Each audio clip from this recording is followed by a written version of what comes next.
지난 시간에는 실내 공간에 적합한 식물의 선정 방법과 분류법 등 실내 조경 식물의 형태와 특성에 대해 살펴봤는데요. 실내 조경 기술, 오늘은 개념도, 평면도, 투시도 등 실내 조경의 도면 작성 시 유의할 표현 기법과 설계 기법에 대해 알아봅니다.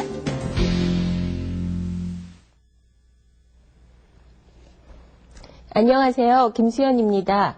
오늘은 실내 조경의 설계 기법과 표현 기법에 대해서 공부해 보도록 하겠습니다.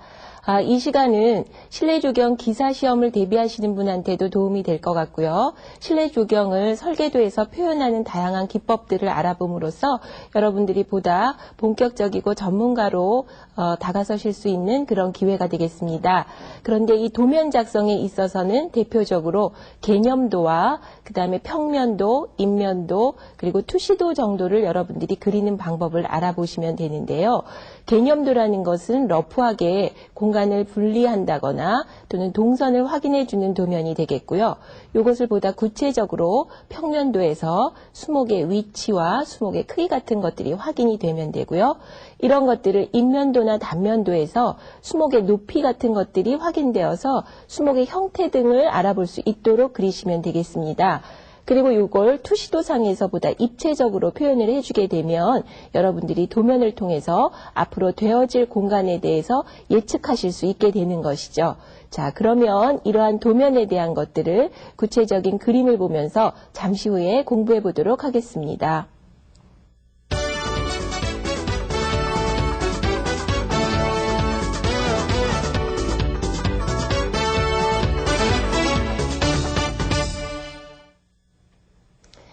오늘은 실내 조경의 설계 기법과 표현 기법을 알아보기로 했는데요.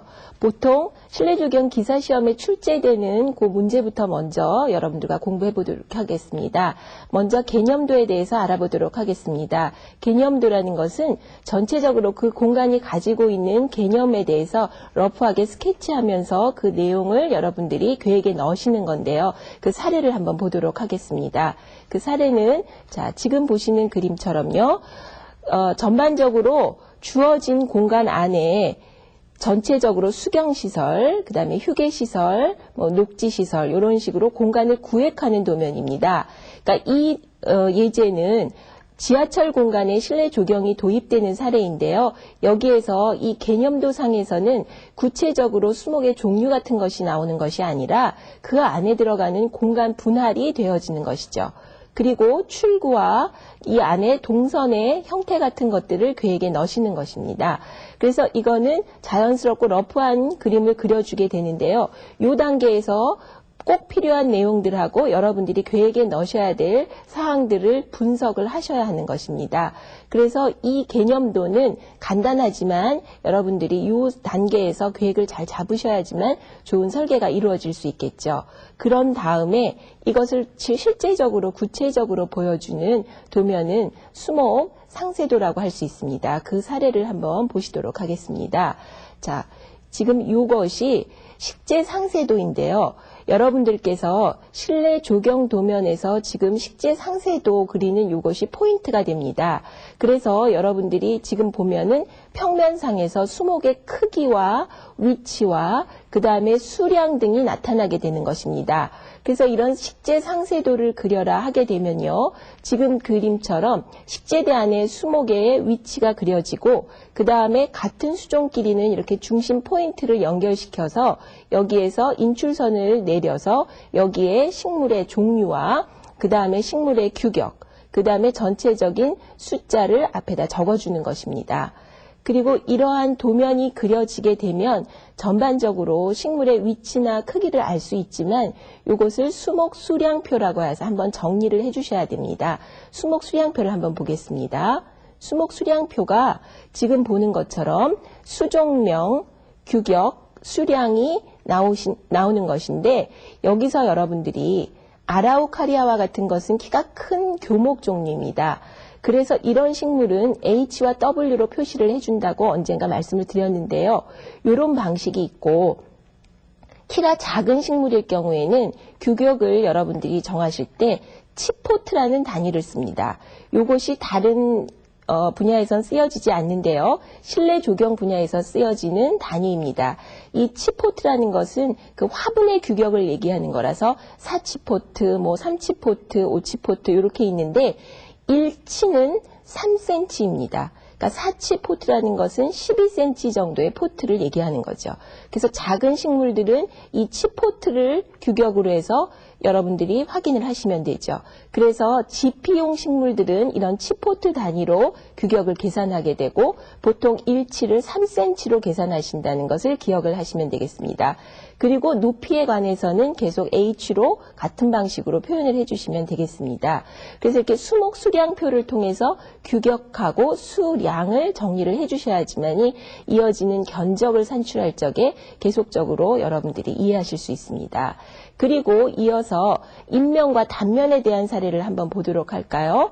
인면과 단면이라는 것은 조금 전에 보셨던 것들은 전반적으로 평면적으로, 그러니까 바닥면에서 1m 정도 높이에서 수평으로 끊어주는 것인데요. 이번에는 이것을 수직으로 끊어주는 것입니다. 그러니까 평면으로 끊었을 때는 전체적으로 수목의 규격과 크기와 위치를 알 수 있지만 어떤 모양으로 생겼는지를 알 수가 없습니다. 그래서 여러분은 입단면을 통해서 수목의 높이와 형태 등을 표현을 해주셔야 되는데요. 이런 입단면도를 전면적으로 수직으로 이렇게 끊어준 거는 입면도라고 하고 요 안에 식재되어 있는 자세한 것들을 볼 수 있도록 해주는 것을 단면도라고 합니다. 그러니까 단면도를 그리게 되면 식재대 안에 어떤 토양과 어떤 식의 구조가 되어 있는지를 알게 되는 것입니다. 그래서 여러분은 요 입단면도에 대한 것까지를 그려줘야지만 실제로 시공에 나가서 적용을 하실 수 있게 되는 것입니다. 그래서 지금 보는 이런 것들이 입단면도의 사례라고 할 수 있습니다. 그러면 이어서 지금 얘기 드렸던 단면도를 좀 더 상세하게 보도록 하겠습니다. 이 단면도라는 것은 보통 플랜터상의 단면도를 그리게 되는데요. 아까 보듯이 지난 시간이나 쭉 봤던 공간 안에 식물이 들어가는 것이 이런 화분 형태로 들어갔을 경우에 플랜터 형태가 되면 이 안에 어떤 방식으로 들어가 있는가를 볼 수 있게 되는 도면입니다. 그러니까 맨 아래에는 배수층, 그 다음에는 토양, 그리고 그 위에 식물이 놓여지는 이 상태를 지금처럼 도면으로 표현을 해주는 것입니다. 그래서 이런 플랜터 상세도까지를 그려주셔야 여러분들이 실제로 시공할 수 있는 도면이 완성이 되는 것입니다. 그래서 여러분들이 이렇게 도면으로 표현을 충분히 해주시고요. 다음은 내역서를 가지고 지금 나와 있는 수목이나 그런 모든 수량들을 가지고 단가나 금액을 산출하는 방법입니다. 그럼 이 내역서의 사례를 한번 보시도록 하겠습니다. 자, 이 내역서라는 것은 도면상에서 아까 나왔던 수목의 그 종류들을 가지고 금액을 산출을 하는 것이죠. 그래서 여기에는 재료명, 규격, 단위, 수량, 단가, 보통 재료비하고 노무비까지가 표현이 됩니다. 그래서 여러분께서 지금 보셨던 것처럼 식물의 규격을 기억을 해 주시고 그 다음에 몇 개가 들어가는지가 나와야 되고요. 그 다음에 그 수목 하나의 단가들이 여러분들이 이렇게 산출이 됩니다. 이것들은 물가 정보를 통해서 산출이 되고요. 이 다음에 빈 여백으로 남겨둔 재료비하고 노무비를 여러분들이 계산해서 채워 넣으셔야 합니다. 그러면 이 재료비하고 노무비를 어떤 식으로 계산을 해서 넣어야 되는지에 대한 것을 여러분들이 이제 공부를 하실 텐데요. 자, 그 사례들은 다음 화면을 보시면서 여러분들이 공부하시면 되겠습니다. 자, 여러분께서 노무비하고 그 다음에 재료비를 산출하기 위해서는 먼저 수고에 의해서 또는 그러니까 그 교목인지 관목인지 아까 얘기했던 치포트 상태인지 이런 거에 따라서 계산하는 그 인건비가 달라집니다. 그래서 먼저 이쪽에 보면 키가 큰 수목들 있죠. 그래서 여기서 단위는 미터입니다. 그래서 1.2, 1.5, 1.6, 2.0, 뭐 2.5 이런 정도일 경우에 지금 들어가는 그 인부들의 노임 그래서 조경공과 일반 인부가 있습니다. 그래서 이 노임이 키가 큰 수목을 하나 식재하는 데 들어가는 그 노임에 대한 것들이 이렇게 산출이 되어 있습니다. 그러니까 이런 것들이 물가정보에서 여러분들이 발췌를 하셔서 견적을 내게 되는데요. 관목일 경우에도 그 수고에 따라서 들어가는 노임이 다르죠. 그 다음에 아까처럼 치포트의 경우에도 그 규격에 따라서 노임이 달라지게 됩니다. 이런 표를 여러분들이 산출을 해 놓으시고요. 이 표를 가지고 다음에 계속해서 여러분들께서 노임을 계산해서 재료비를 계산하는 것들을 한번 보시도록 하겠습니다. 자, 그러면 좀 전에 보았던 백냥금이라는 수목을 하나 예를 들어보겠습니다. 요거는 보통 그 노무비를 계산할 때 하루에 노임을 예시를 한 것입니다. 시험에 출제되었던 문제를 가지고 한번 예제를 삼아 봤는데요. 그래서 조경공이 일일 노임을 5만 원, 보통 인부가 3만 5천 원 이렇게 노임이 주어지고요. 그 다음에 백냥금을 좀 전에 여러분들이 보셨을 때 그 수고가 0.5에서 0.6m 그 사이에 있었죠. 그렇기 때문에 좀 전에 보셨던 그 표에서 그 수고에 맞는 것을 찾아보니까 조경공은 0.04, 보통 인부는 0.03 품이죠. 그렇죠? 그러니까 이것을 여러분들이 발췌하신 뒤에 자, 재료비는 어떻게 계산을 하냐 하면 아까 하나의 단가인 8,000원에다가 자, 1 플러스 0.1이라는 것은 할증률입니다. 그러니까 이게 식물이기 때문에 운반하면서 여러 가지 손실분들을 계산에 넣으셔야 하기 때문에 재료비를 계산하실 적에는 재료비에다가 10%의 할증률을 계산을 해 넣습니다. 그리고 30주를 이용한다고 했기 때문에 곱하기 30을 해서 전체 금액이 나왔습니다. 그래서 이렇게 재료비가 나왔고요. 노무비는 자, 지금 얘기한 것처럼 백냥금은 0.5에서 0.6 사이의 수고가 있기 때문에 5만 원에다가 0.04 품이죠. 그리고 다시 인부는 3만 5천 원에다가 0.03 품을 합친 것이 되겠죠. 이게 몇 주냐 하면 30주입니다. 그래서 이걸 곱해주니까 전체 금액이 나와서 이게 노무비가 됩니다. 이런 식으로 해서 한 가지를 더 보도록 할까요? 예. 마찬가지 방법입니다. 이제 아셨을 텐데요. 팔손이 같은 경우에는 수고가 1.6에서 2.0 사이에 있기 때문에 같은 방법으로 계산을 해 주시면 되겠죠. 먼저 재료비는 36,000원에다가 할증률 10% 곱하고 5주이기 때문에 곱하기 5를 했습니다. 노무비는 5만 원에다가 0.13품, 그 다음에 35,000원에 0.1품 곱하기 5를 해서 전체 노무비가 나왔습니다. 이런 식으로 계산을 하셔서 아까 봤던 내역서의 빈 여백을 전체를 채워 넣으시면 금액이 산출이 되는 것입니다. 간단하게 이런 산출 방식을 보았는데 이런 방식이 바로 실내조경 기사에 출제되는 문제의 그 유형들입니다. 이런 식으로 해서 여러분들이 문제를 풀어나가시고 또 실제로 견적을 내실 때도 이런 방법을 하시면 되는데요. 여기서 주의하셔야 될 것은 아까 보셨듯이 수목의 규격이 계산하는 법이 조금 다르다는 거죠. 그러면 수목의 규격을 어떻게 우리가 설정을 해야 되는지 한번 정리를 해보도록 하겠습니다. 수목의 규격은 자 여러 차례 말씀을 드렸는데요. 먼저 교목일 경우에는 수고와 수간폭을 수고와 수간폭이죠. 자 그래서 수고라는 것은 지표면에서 수간의 정상부까지를 말씀드리는 거죠. 그렇죠? 그리고 흉고 직경이라는 것은 근원부터 1.2m 높이의 수간의 직경을 보통 얘기를 하는 것입니다.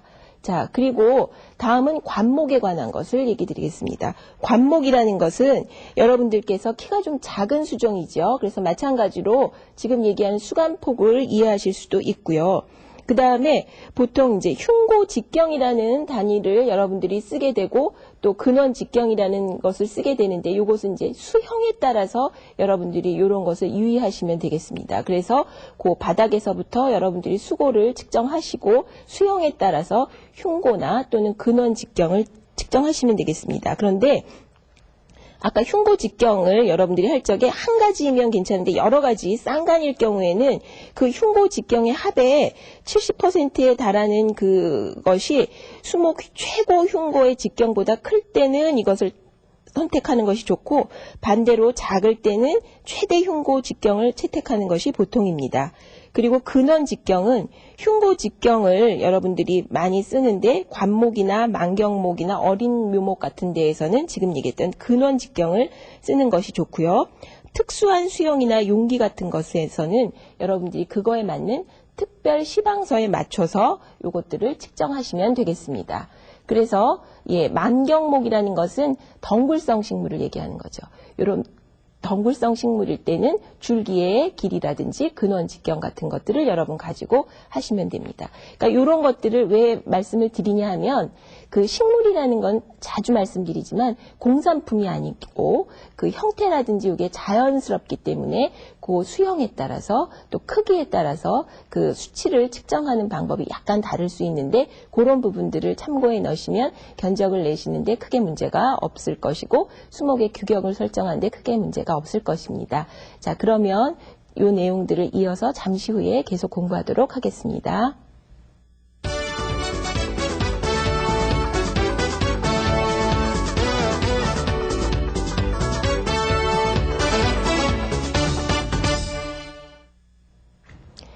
계속해서 이어서 공부를 하겠습니다. 그래서 나온 공사비를 산출할 적에는요, 순공사비와 총공사비가 있습니다. 그것을 비교해서 한번 보도록 하겠습니다. 자, 공사비를 산출할 적에 먼저 순공사비는 말 그대로 순수한 공사비입니다. 그래서 재료비와 노무비와 경비입니다. 가끔 이게 문제에도 출제가 되고 여러분들이 꼭 아셔야 되는 내용인데요.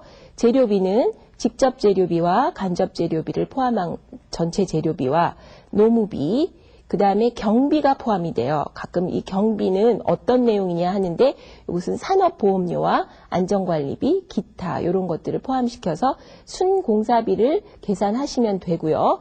그 다음에 총공사비라는 것은 이러한 순공사비에다가 일반 관리비와 이윤까지를 집어넣고 부가가치세까지를 넣은 것을 총공사비라고 합니다. 그러니까 전체의 총공사비에는 이런 부분까지가 포함이 돼야 되는 거겠죠.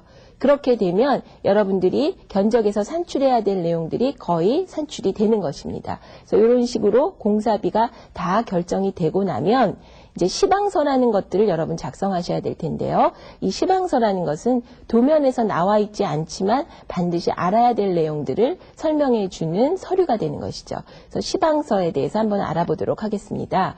이 시방서라는 것은 따라서 시방서에는 시공물의 품질이나 시공재료, 그 다음에 시공순서 방법, 재료나 시공에 대한 검사, 그 다음에 자재 수량, 시기, 장소, 안전에 대한 주의사항까지. 그러니까 도면에 나오지 않은 전체에 대한 내용들이 다 포함이 되는 것입니다. 그래서 이런 시방서는 여러분들이 시공할 때 반드시 필요하고 굉장히 정교하고 확실하게 써주셔야지만이 시공에 문제가 없겠습니다. 그래서 이런 내용들을 시방서에서 기술해 주셔야 하고요. 이 시방서는 크게 일반 시방서하고 특별 시방서로 나눌 수가 있는데요. 일반 시방서는 일반적인 방식의 어떤 그 식재하는 방식들을 설명해 준다면 특별 시방서는 그 장소나 그 식물만이 가지고 있는 특별한 내용들을 표현해 주는 것입니다. 자, 그래서 워싱턴 야자의 특별 시방서를 보면요.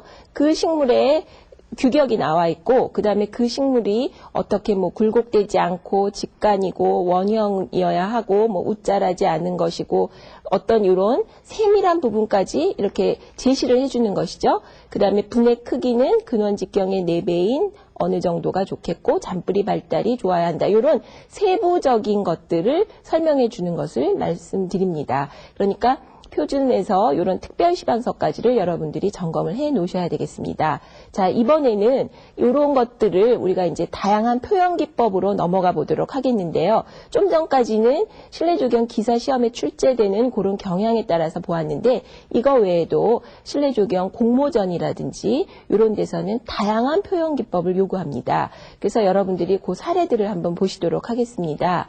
자, 보면 실내조경에 아까처럼 그렇게 반드시 선으로 처리하는 것이 아니라 창의적으로 여러분이 다양하게 표현하시면 되는데요. 이렇게 마스터 플랜 같은 데도 여러분이 컬러링을 해주시고 평면이지만 수목에 대해서 입체적인 느낌이 나도록 표현하시는 것이 좋고요. 이런 것들을 컴퓨터 작업을 통해서 이렇게 조감도 형태로 나타내 보여주실 수 있습니다. 자, 이어서 학생들이 공모전 같은 데에는 실내 조경의 표현 기법에서 보다 어떠한 개념을 가지고 했느냐. 그래서 지금처럼 어떤 가지고 있는 개념에 대한 것들을 자세하게 그래픽적으로 표현해 주는 이런 것들도 여러분들이 갖추셔야 될 어떤 그런 표현 방법들입니다. 그래서 아까 흑백의 라인들만 가지고 쭉 도면을 그렸는데 최근에는 컴퓨터 그래픽 작업을 통해서 다양한 표현 기법들이 도입되고 있습니다. 계속 보시겠습니다. 자, 그래서 이렇게 조닝하는 방법도 여러 가지 사례들을 이미지 포토를 이용해서 표현해 줄 수 있고요. 이런 것들을 평면 작업도 지금 보면 이렇게 수목 같은 것도 입체적으로 그래픽 처리를 했습니다. 자, 이어서 계속 보면 인면 작업 같은 것들도요. 요거는 백화점 내 브릿지에 도입된 실내 조경의 사례인데 그 인면을 통해서 전체적인 높이와 수고라든지 이런 것들을 자연스럽게 표현을 했죠. 그리고 이 사람을 통해서 그 높이감을 느낄 수 있도록 표현을 해주었습니다. 자, 이런 것들을 투시도 상태로도 계속 볼 수가 있는데요. 자, 이 투시도 상태를 한번 보도록 할까요? 자, 이런 식으로 해서 사람의 크기와 그 다음에 전체적인 수목의 크기들을 비교해 볼 수 있도록 이런 그래픽 작업들을 계속 해나가는 것입니다. 그래서 여러분들이 아까 보듯이 그런 설계 도면뿐만 아니라 굉장히 다양하고 창의적인 표현 기법들을 동원하시면 됩니다. 그래서 우리가 공모전을 통해서도 이런 것들을 많이 디자인의 개발들을 우리가 유도하고 있는데요. 계속 보시면 투시도의 방법도 지금 보는 것처럼 바닥면에 식물이 들어오고 거기에 수경 요소가 들어온 거라든지 이런 표현 같은 것들도 재미있게 표현이 되었습니다. 그리고 또 거기에 사람의 모습 같은 것도 같이 연출이 됐고요. 그 다음에 보통 아까 보면 수목의 규격이라든지 이런 걸 가지고 우리가 설명을 드렸는데요. 자, 요 식재 계획도를 한번 보실까요? 자, 요 식재 계획도처럼 그 수목 자체에 사진을 찍어서 이렇게 같이 도면에 넣어서 프레젠테이션 해주시면 이것도 더 효과적입니다. 그러니까 규격하고 이름만 나오는 것도 좋지만 실제적인 이런 그래픽 사진을 통해서 보여주면 보는 사람이 좀 더 이해할 수 있게 되겠죠. 그래서 식재 계획도도 이렇게 표현할 수 있고요. 식재대 디자인 같은 것도 지금 보면 아까처럼 기본적인 것에 충실해야 되지만 보다 재미있게 창의적으로 요거는 월드컵 전시장에 도입되었던 식재대의 디자인인데요. 이런 전체적인 이미지 포토하고 식재되는 방식과 채광 방식 같은 것도 그래픽적으로 재미있게 표현해 본 것들입니다. 자, 이런 것들을 쭉 보시면 그 표현 방법들을 다양하고 또 아주 재미있게 표현할 수 있겠구나. 그래서 이 표현이라는 거, 이런 것들은 굉장히 창의적이고 여러분이 시각적인 면을 많이 생각해서 보여주시면 되겠습니다. 자, 계속 자료를 보고 있습니다.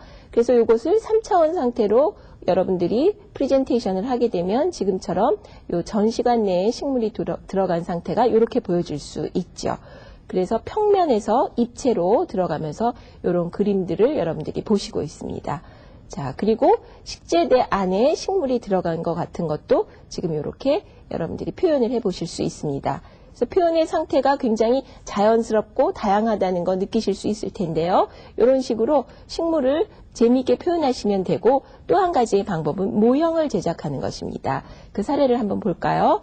이런 식으로 이것도 마찬가지로 미니어처 상태로 실내 조경이 도입된 것을 실제로 모형을 만들어 보는 건데 여기에서 스케일을 어떤 식으로 잡느냐에 따라서 섬세하게도 되고 좀 러프하게도 되지만 이런 모형을 제작해서 프레젠테이션을 할 수도 있습니다. 그러니까 프레젠테이션 하는 방법이 상당히 다양하다는 거 느끼셨겠죠? 그러니까 여러분들이 그런 점에 유의를 하시면서 표현을 간단하게도 하시고 다양한 방법으로도 하실 수 있는데요. 빠지지 말아야 될 것이 단면도입니다. 그래서 단면도를 한번 보면요. 아까 보셨던 것처럼 시공할 때 꼭 필요하기 때문에 이 단면도에 대한 것들은 어떠한 그래픽에도 반드시 포함을 시키셔서 어떤 방식으로 토양과 배수층과 수목이 들어오는지에 대한 것들을 여러분들이 표현해 주셔야 하는 것이죠. 그래서 이런 단면도까지를 여러분들이 집어넣어 주시면 전체적으로 표현해야 될 부분들이 다 표현이 되는 것이죠. 그래서 실내 조경 기사 시험에 출제되는 방식부터 공모전에 나온 유형까지 다양한 표현 기법에 대해서 여러분 살펴보았는데요. 그러면 오늘 공부했던 내용을 다시 한번 정리해 보도록 하겠습니다.